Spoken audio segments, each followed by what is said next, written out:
High, আমি Somnath the cake স্টোরিজের তরফ থেকে আরো নতুন আরেকটা কেকের কাজ তোমাদের সঙ্গে শেয়ার করতে চলে এলাম। আজকে কেকের এই ভিডিও ক্লিপসটা আমি প্রথম থেকে নিতে ভুলেই গেছি, তাই যেখান থেকে এই কেকের ক্লিপসটা নেওয়া আছে সেখান থেকে তোমাদের সঙ্গে শেয়ার করছি। কিন্তু তোমাদের আমাদের ভিডিও দেখতে কিন্তু কষ্ট হবে না, কেননা আমি যেভাবে কেক বানাই তোমরা তো সেটা ভালো মতোই জানো। এটা একটা 1 পাউন্ডের চকলেট কেক রয়েছে, তো খুব সুন্দর করে আমি সেটার বেসগুলো করে নিয়েছি। প্রথমে কিন্তু অবশ্যই থাকে মেজারমেন্ট করে প্রপারলি বেক করা, একটা প্রপার নির্দিষ্ট টেম্পারেচারের মধ্যে নির্দিষ্ট সময় ধরে বেক করতে হয়। কিন্তু সেটা শীত, গ্রীষ্ম, বর্ষা 3 সিজনে 3 রকম টেম্পারেচারে বেকিং হয়। খুব বেশি ডিফারেন্স হয় না, কিন্তু এটা তোমরা করতে করতে কিন্তু বুঝে যাবে যে কোন ওয়েদারে কি ধরনের টেম্পারেচারে ও বেকিং হচ্ছে, কতটা টাইম হবে।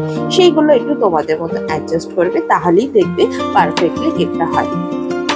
কেননা গরমকালে যে টেম্পারেচারে কেক হয়, শীতকালে নিশ্চয়ই সেই টেম্পারেচার বা সেই টাইম ধরে কেক হয় না, তো একটু ডিফারেন্স থাকে। এগুলো যদি তোমরা আমার কাছ থেকে ডিটেলসে জানতে চাও তাহলে অবশ্যই আমাকে বলো। এখানে আজকে এই যে কেকটা করছি সেটা একটু অন্য ফর্মেটে করছি। বাইরে যে মিষ্টি কালারটা দিয়েছি, পিচ কালারটা, সেটা কিন্তু ডাইরেক্ট পুরো ক্রিমে দিইনি। আমি প্রথমে হোয়াইটের একটা লেয়ার দিয়ে নিয়েছি ক্রিমে, সেটাকে ভালো করে সেট করেছি। তারপর তার বাইরের লেয়ারে এই পিচ কালারের ক্রিমটা দিয়েছি।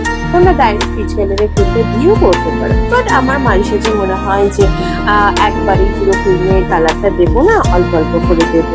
তো প্রত্যেকটা কেকের ক্ষেত্রেই কিন্তু ফিনিশিংটা খুব দরকার।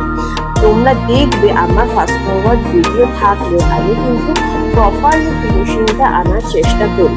যতক্ষণ না প্রপারলি ফিনিশিং আসছে ততক্ষণ কিন্তু সেটার পেছনে আমি সময় দিই। তাতে যদি আমার আরো 10-15 মিনিট এক্সট্রা সময় লাগে সেটা কিন্তু অবশ্যই আমি চেষ্টা করি। এখানে একটুখানি পাইপিং ব্যাগেরও কাজ রয়েছে। এগুলো বিভিন্ন ধরনের নজল দিয়ে কাজ করে। এটা মেনলি বলতে পারো একটা স্টার নজল দিয়ে কাজ করে।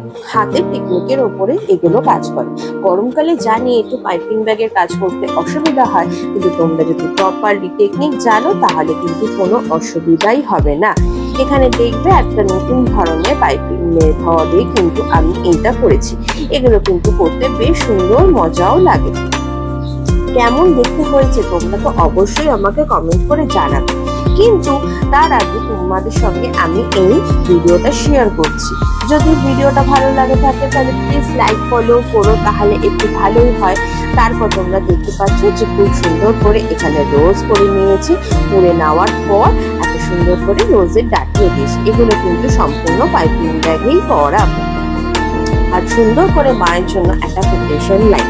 নর্মালি আমি ফন্ডেন্টের ওপরেই লিখি, বাট এই কেকটার ক্ষেত্রে আমি কেকের ওপরেই লিখেছি, অনেকটা বেশি রিস্ক নিই। তোমরা চাইলে তোমাদের পছন্দ মতো করে লিখতে পারো।